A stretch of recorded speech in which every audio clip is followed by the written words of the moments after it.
Mas eu vou deixar o Sérgio Vale, economista-chefe da MB Associados, nos contar sobre esses efeitos. Ô Sérgio, qual a história que você... Primeiro, bom dia, né? Bem-vindo novamente ao Mercado Aberto.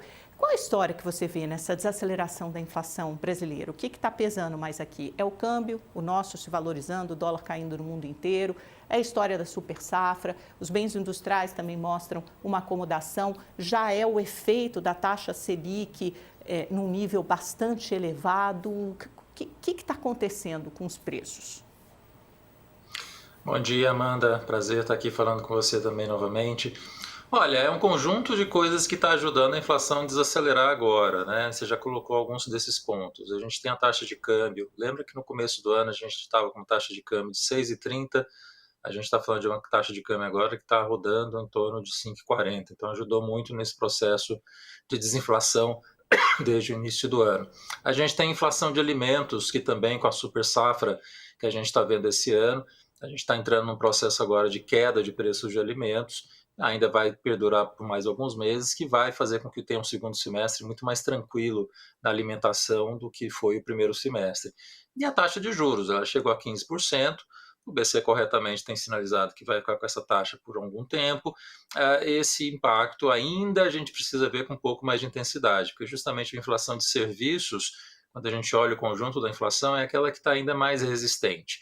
Então, assim, o BC vai ter que fazer um trabalho adicional para fazer com que essa taxa de juros fique ainda elevada nesse patamar, para conseguir mudar a taxa de desemprego. Né? A taxa de desemprego aqui é a variável da equação que a gente ainda precisa fazer o ajuste, infelizmente, para a população, mas essa taxa de desemprego vai acabar subindo um pouco, para a gente conseguir trazer essa inflação de serviços para baixo, que é praticamente um terço da inflação toda, e aí a gente conseguir caminhar para mais próximo da meta. A inflação ainda está em 5,3, é uma inflação alta, acima do nosso teto. A gente consegue, pelo menos até o final do ano, ficar um pouquinho abaixo de 5 e chegar ano que vem uma inflação que vai ficar ao redor do teto da meta. Tem um longo caminho para a gente conseguir chegar a 3%, que é a meta oficial nossa de inflação. Mas a gente tem alguns elementos que ajudaram nesse ano. E vamos combinar, né, Amanda? Um ano muito tumultuado lá fora, aqui com as questões fiscais mal resolvidas também. Então, dado todo esse cenário, a inflação até que está caminhando de uma forma positiva. E esses ventos favoráveis de fora também, né? Porque, de uma certa forma, esse enfraquecimento do dólar no mundo inteiro, porque talvez se não fosse esse cenário internacional, a nossa moeda tinha tudo para estar mais desvalorizada. Eu li ontem alguns analistas falando que ela deveria estar ao redor de R$ 6. Você concorda? Exatamente, assim, o câmbio no começo do ano, quando o Trump virou presidente e ele deu aquele choque tarifário, o normal era você esperar ter uma apreciação do dólar. E a gente teve uma forte depreciação aparecendo ao longo do primeiro semestre. A consequência disso foi por conta da forte piora fiscal e o governo muito intempestivo do Trump que a gente está vendo desde o início do ano. Então, em vez de apreciar, o dólar depreciou. Né? A gente viu um movimento que, de certa forma, é inédito na economia americana, que é ter taxa de juros elevadas com câmbio depreciado. Esse câmbio mais depreciado lá ajuda na nossa apreciação. Aí tem todo o ciclo político também, o mercado apostando numa vitória da direita no ano que vem, isso também, de certa forma, tranquiliza politicamente os mercados. Então, você coloca um cenário aí pela frente, olhando pelo menos o segundo semestre, de um câmbio que tende a ficar baixo. Ano que vem, com o ciclo político eleitoral mais disputado, competitivo que a gente vai ter, essa taxa de câmbio tende a voltar a depreciar um pouco. Você falou que o Banco Central ainda tem um trabalho adicional pela frente. No seu cenário base, essa redução, o ciclo de redução da taxa Selic deve começar quando e ele deve se dar de que forma? Assim, muito paulatinamente, com aquela queda de 0,25 em 0,25, como é que vai ser esse processo? Eu acho já há algum tempo que a gente já ia começar essa queda de juros no final do ano, Amanda. Eu acho que a gente cai, não cai pouquinho, não é de 0,25, a gente está falando de queda deve ser de meio ponto. Mas aí também, quando a gente chega no ano que vem, eu não vejo espaço para quedas muito fortes. Eu acho que o Banco Central tem uma janela relativamente curta para fazer essa queda de juros, que eu acho que é o final desse ano, começo do ano que vem, que é entrar num ciclo político e você ter quedas consistentes de juros ao longo do ano que vem, é um cenário é, um pouco difícil de ver. Né? Por mais que eventualmente você possa ter alguma razão econômica para isso, vai ser um cenário turbulento, o câmbio tende a depreciar ainda em parte por conta desse cenário político adverso. O segundo ano do Trump também vai ser difícil, ele tem um cenário eleitoral complicado lá, o que ele vai fazer? Assim, tem um cenário que não vai ser tão simples assim. Então, o Banco Central pensar em baixar a taxa de juros continuamente ano que vem, eu acho um pouco difícil. É uma Selic, para mim, ainda fica alta em 2025, na casa ainda de 14%, nessa expectativa do que vai ser 2027. Então, é uma janela curta, acho que dá para começar no final desse ano, mas não tem espaço para quedas muito fortes, porque justamente o mercado ano que vem vai estar olhando 27, e 27 é um ano para a gente muito importante por conta da questão fiscal. Né? Dependendo do que for o resultado político, a questão fiscal vai ser resolvida, mas pode ser com mais dor ou com menos dor. E quando a gente fala de macroeconomia, você já vê sinais de desaceleração da atividade macroeconômica? Hoje, por exemplo, a gente vai saber o número do varejo, mas o Banco Central já mencionou isso, né? Na última ata, uma desaceleração, acho que foi moderada, se não me engano, salvo engano o termo que ele usou. Já há sinais, e que sinais são esses? Sim, a atividade está desacelerando já, né? O próprio agro, no segundo trimestre, começou a dar sinais de desaceleração, mas especialmente os grandes segmentos da economia, da indústria, do varejo, dos serviços, a gente começou a ver essa desaceleração aparecer com um pouco mais de intensidade, especialmente na indústria, que está com quedas consecutivas nos últimos meses. E aí não tem jeito, né, Amanda? A gente está falando de um cenário, saiu a política fiscal super expansionista que a gente tinha nos últimos 2 anos, taxa de juros foi para 15%, o efeito natural é de fato isso acontecer, a desaceleração começar a aparecer um pouco mais, a gente vai continuar vendo isso ao longo do segundo semestre. Um outro indicador que a gente vê essa desaceleração aparecer são os indicadores de crédito. A concessão real de crédito está desacelerando, a inadimplência subiu com muita força nos últimos meses, ela está em 6,3%, que é uma taxa alta.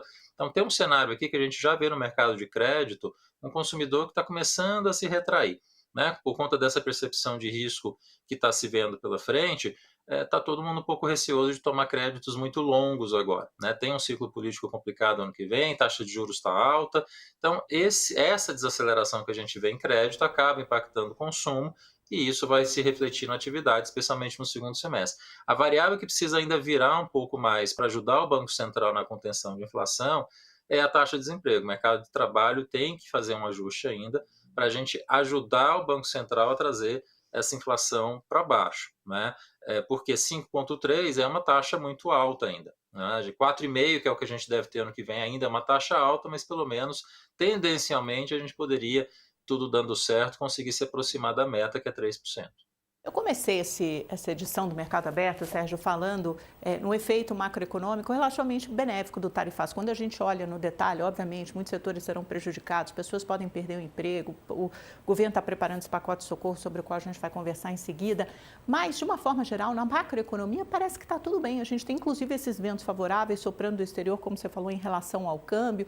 Isso não estava precificado no início do governo Trump. No início do governo Trump, a gente imaginava aquele Trump Trade, aquilo fortaleceu o dólar, tanto que o real foi para cima de R$6, é o que a gente estava conversando aqui.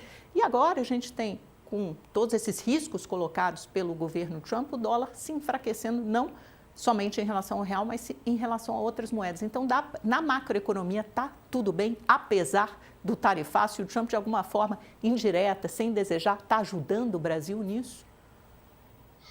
Eu acho que tem um conjunto de coisas também, Amanda. A gente tem uma certa resiliência na economia brasileira agora, né, que advém de reformas que foram feitas nos últimos anos. A gente tem uma quantidade grande de ativos que são muito relevantes para o mundo nesse momento, que são os ativos das commodities, né, agropecuária, mineração, petróleo. Agora surgiu essa questão das terras raras, um quarto das reservas aqui.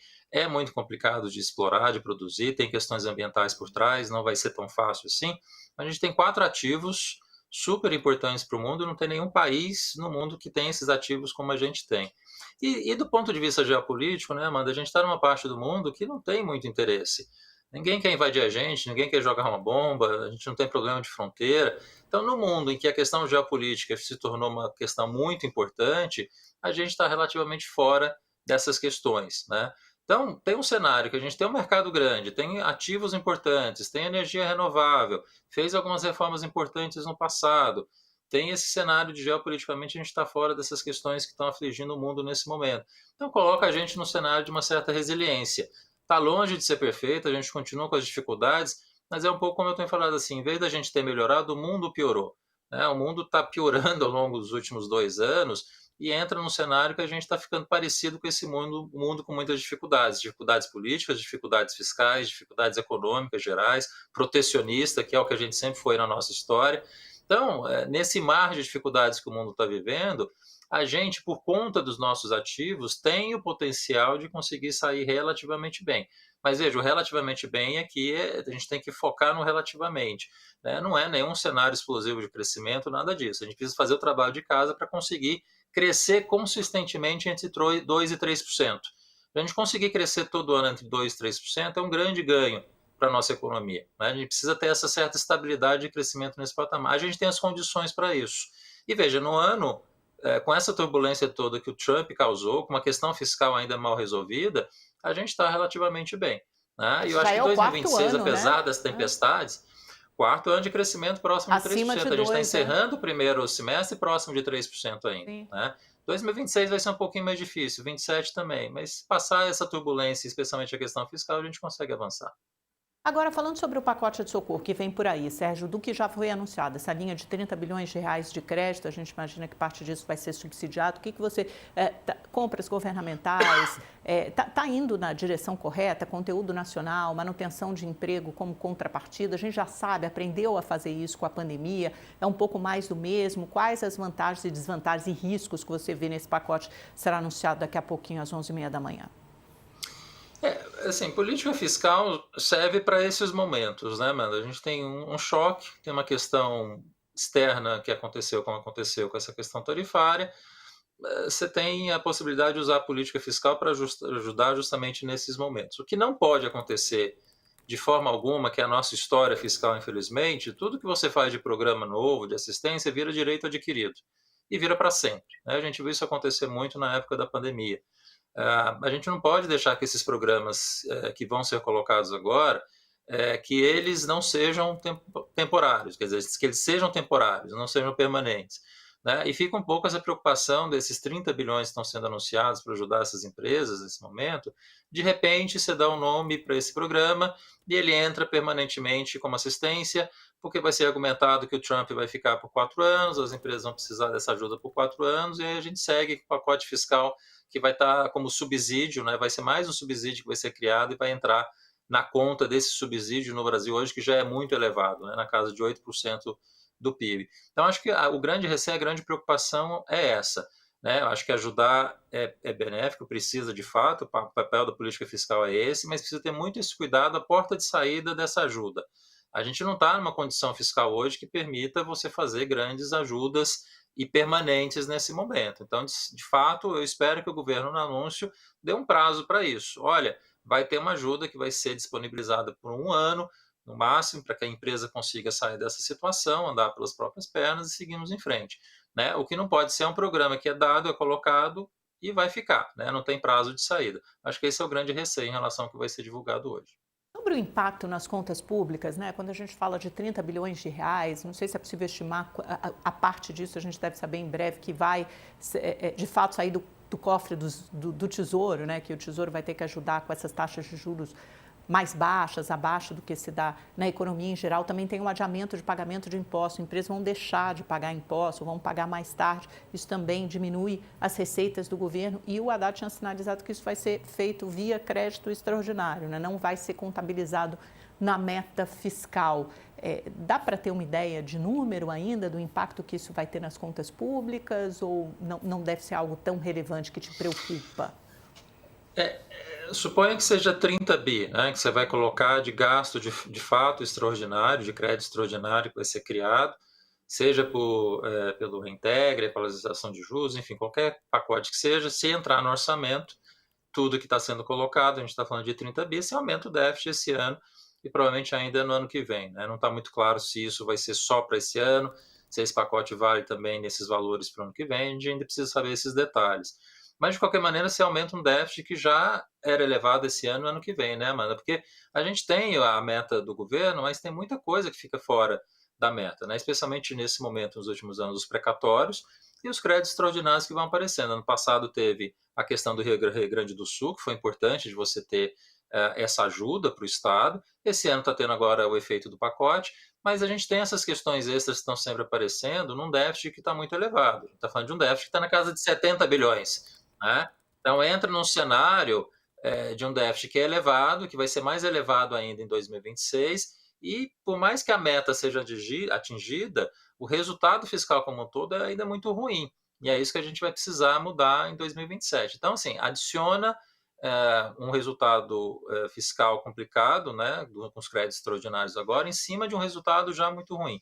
Essa é uma parte da preocupação. Mas acho que a maior preocupação em relação a isso, Amanda, é essa ideia de que, olha, tem que ser de fato temporário, não pode ser permanente, e dar uma porta de saída para esse programa, muito provavelmente espero ano que vem. Sérgio, então, para a gente terminar, que setores você acha que terão um alívio temporário com esse pacote de socorro e que setores que, apesar do pacote, ainda terão muita dificuldade em manter o emprego, em manter as vendas, que pode resultar, por exemplo, em fechamento de empresas? Assim, eu acho que o agro, os grandes setores do agro têm uma capacidade de escoar para outros lugares com mais facilidade. Né? A gente tem uma amplitude de mercados, a gente tem a própria China, que é um grande comprador, há a possibilidade de desviar isso que a gente perde dos Estados Unidos para os chineses. Agora, o problema, eu acho, maior é com a indústria. Né? A indústria, especialmente a indústria de máquinas, equipamentos, né, que tem um peso grande de exportação para os americanos, não é tão simples assim você desviar essa produção para dentro aqui do Brasil, que está passando por um processo de desaceleração, e também entrar nessa competição mundial com esses produtos. Né? Não é tão simples assim a gente exportar para outros lugares. Aqui entra aquela ideia de que para acelerar essa ajuda da indústria, mais do que você fazer pacotes como esse, seria fazer acordos comerciais mais amplos. Né? Fazer com que o acordo comercial com a União Europeia de fato acelere e aconteça. Não é tão simples assim, eu acho que está caminhando para isso eventualmente acontecer, já está aí há 30 anos, em algum momento eu acho que isso vai acabar se definindo, não vai ser tão rápido assim, mas esse era o elemento ideal para ajudar a indústria. Enquanto isso não acontece, infelizmente eu acho que a indústria, especialmente de máquinas e equipamentos, infelizmente tende a ser mais afetada, né, de uma forma mais permanente. O que é uma pena, né? Porque pode levar a uma desindustrialização do país, quer dizer, a gente já tem dificuldade nesse setor e agora o nosso comprador de produtos com maior valor agregado está simplesmente dando tchau, né? Nos punindo com essa tarifa exorbitante.